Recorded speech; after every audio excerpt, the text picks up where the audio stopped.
So ayan mga kabakal, welcome to my YouTube channel mga kabakal natin dyan. Ito po pala yung aking ginawang 54 by 75 over 36 by 75. Dito nga mga kabakal makikita nyo 2 by 2, 1 by 1 at 1 by 2 yung gamit natin. Sa lapagan naman niya 3/4. Ayan, may headboard po siya na upholstery.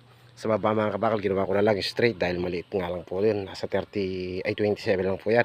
Sa taas naman ay sumabot siya ng 34 cm mga kabakal natin dyan, kaya mas malapad po yung sa taas. Heto mga kabakal natin dyan, i-reveal ko yung ating pinaka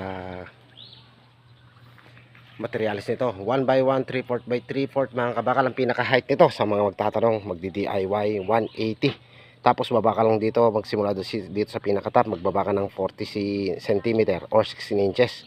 Dapat yung pinaka baba nito mga kabakal hanggang dun sa pinaka higaan niya, hindi bababa ng 90 yan para walang kauntog mga kabakal natin dyan. Sa hagdan naman, ditanggal lang po yan, hindi na siya ditornilyo. 1 by 1, 1 by 2, 3/4 by 3/4 at 2 by 2. Yan, PM lamang sa lahat ng gustong umorder. At kung nagustuhan mo itong video na ito mga kabakal natin yan, pakishare mo na. At don't forget to subscribe my YouTube channel mga kabakal natin dyan. Tingnan nyo. Yan, thank you sa inyong lahat. And located po tayo, Gimba, Nueva Ecija. God bless.